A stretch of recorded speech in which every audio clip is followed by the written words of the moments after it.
नमस्कार, आप देख रहे हैं टाइम्स न्यूज और मैं हूं आपके साथ छवि। मध्य प्रदेश शहीद इंदौर शहर में पिछले 5 दिनों से 10 सूत्री मांगों को लेकर नर्सिंग स्टाफ द्वारा प्रदर्शन किया जा रहा है, जिसमें 5वें दिन प्रेस वार्ता कर सरकार को जगाने की कोशिश की गई। उनका कहना है कि यदि सरकार उनसे बात नहीं करती तो वो जल्द हड़ताल पर जाएंगे। इंदौर में प्रेस क्लब पहुंचकर नर्सिंग स्टाफ के पदाधिकारियों द्वारा अपनी 10 सूत्री मांगों को लेकर प्रेस वार्ता की गई। उनका कहना था कि आने वाले समय में प्रदेश के सभी मरीज और उनके परिजनों से माफी मांगी है। नर्सिंग स्टाफ एसोसिएशन से जुड़ी सदस्य का कहना है कि हमारी 10 सूत्री मांग अन्य प्रदेशों के अनुसार है, हमें भी 2nd ग्रेड दिया जाए और सभी नर्सिंग स्टाफ के कर्मचारियों को पेंशन का लाभ और कोरोना काल में ड्यूटी करने वाले नर्सिंग स्टाफ को फ्रंटलाइन वर्कर के अनुसार भुगतान, शहीद महिला नर्सिंग स्टाफ के पुरुषों के अनुसार ही अवसर प्रदान किए जाएं।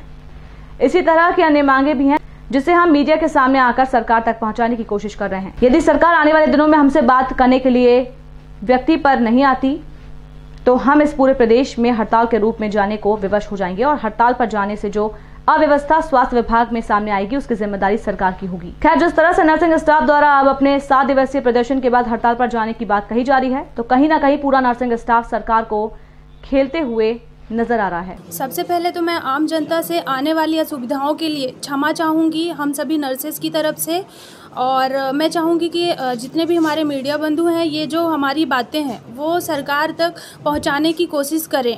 इसके लिए हमने ये मीडिया कॉन्फ्रेंस मीटिंग रखी और हम क्षमा चाहते हैं आम जनता से। और हमारी 10 सूत्रीय मांगें हैं, जिसमें से कि जो हमारी पहली मांग है वो है 2nd ग्रेड है, क्योंकि सभी सीमावर्ती राज्यों में कर दिया गया सिर्फ और सिर्फ मध्य प्रदेश को छोड़ के, जबकि मध्य प्रदेश आर्थिक नगरी भी है।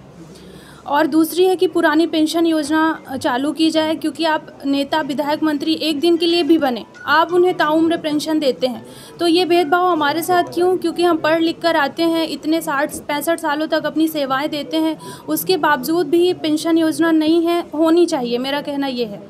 और फिर इसके बाद ये है कि कोरोना वॉरियर्स जितनी भी हमारी सिस्टर्स शहीद हुई हैं, इन सब में उनको कोरोना वॉरियर्स का अवार्ड देना चाहिए 15 अगस्त 2021 को, ऐसा मैं सोचती हूँ। और साथ ही साथ जो मेल नर्सेस हैं उनको भी समान अवसर का मौका दिया जाए, क्योंकि लड़का लड़की आप एक समान बताते हैं तो उन्हें स्थान उनका इसमें सीमित क्यों है, उन्हें भी बराबर का मौका मिले। ऐसी हमारी 10 मांगें हैं। अगर ये मांगे आपकी पूरी नहीं होती है तो आप क्या करेंगे? अभी तो हड़ताल के लिए हम सभी से क्षमा मांगते हैं, क्योंकि हमारा उद्देश्य नहीं है कि हम हड़ताल पे जाएं। हमारी बातें जो हैं हमसे बात कर ली जाए, सरकार की तरफ से प्रस्ताव रख दिया जाए तो हम हड़ताल पे नहीं जाएंगे और सीधे से हम यहीं से समाप्त कर देंगे। हमारी मांगें बस मान ली जाएं, और अगर नहीं मानते हैं तो हमारी मजबूरी है, हम हड़ताल पे जाने के लिए मजबूर हैं, बिल्कुल जाएंगे, लेकिन हम लोगों से क्षमा मांगते हैं क्योंकि हम इसके लिए मजबूर हैं। जी, अंकिता शुक्ला, संयुक्त सचिव नर्सिंग एसोसिएशन इंदौर। 4 इंक्रीमेंट्स लगते हैं, यहाँ भी 4 इंक्रीमेंट्स का प्रावधान है, पर 2 ही लगते हैं, 2 बहुत समय से लंबित है। तो हम चाहेंगे कि शीघ्र और अति शीघ्र इस पे समिति बना के इसको जल्दी से जल्द निराकरण करें।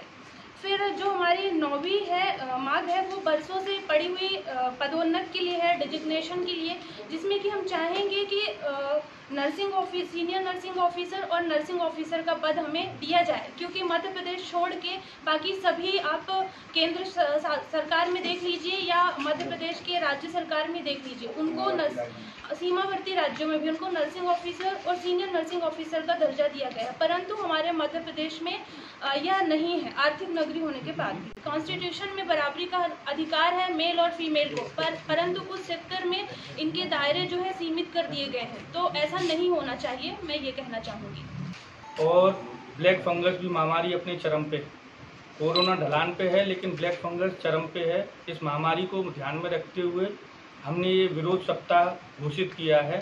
हम अगर चाहते तो अपनी सेवाएं बंद करके अनिश्चितकालीन हड़ताल पर चले जाते, लेकिन जनता के हितों को ध्यान में रखते हुए हमने ये विरोध सप्ताह किया है।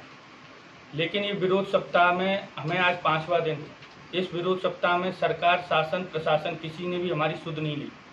बावजूद इसके भी हम अपना विरोध दर्ज करा रहे हैं। हम अपनी मांगों को शासन, सरकार और आप सभी मीडिया भाई बहनों की वजह से शासन, सरकार और जनता तक पहुंचा रहे हैं, ताकि हमारी मांगों का संज्ञान लिया जाए और इनका निराकरण किया जाए। लेकिन आज दिनांक तक इनका निराकरण नहीं होता हूँ कि वो इन मांगों पर ध्यान दे, हमें वार्तालाप और चर्चा के लिए बुलाए और आमजन और जो मरीजों को मरीजों से हाथ जोड़ के माफ़ी मांगता हूं कि आने वाले वक्त में उनको जो परेशानियां झेलनी पड़ेंगी, क्योंकि सरकार और शासन तो बहरी गूंगी हो गई है। वो ना तो वार्तालाप करना चाहती है, ना हमारी मांगों को सुनना चाहती है। तो हमें मजबूरन अनिश्चितकालीन हड़ताल पर जाना पड़ेगा। जनता से मैं इसके लिए बहुत बहुत माफ़ी मांगता हूं और जनता से ये आग्रह करता हूं कि वो भी, और मीडिया कर्मियों सभी भाई बहनों से ये आग्रह करता हूं कि वो भी हमारी मांगों को आगे ले जाएं। कल हमारा सांकेतिक धरना है, कल भी हम काम बंद नहीं करेंगे, अपना काम सुचारू रूप से जारी रखेंगे। मरीजों के हितों को ध्यान में रखते हुए, जनता को ध्यान में रखते हुए हम अपना काम जारी रखेंगे। लेकिन अपनी ड्यूटी 2 बजे खत्म होने के बाद हम अपना विरोध दर्ज कराते हुए सांकेतिक धरना देंगे महाराजा यशवंतराव चिकित्सालय के प्रांगण में। टाइम न्यूज देखिए अब आपके मोबाइल और स्मार्ट टीवी पर। लाइव प्ले स्टोर से डाउनलोड करें टाइम स्मार्ट टीवी ऐप।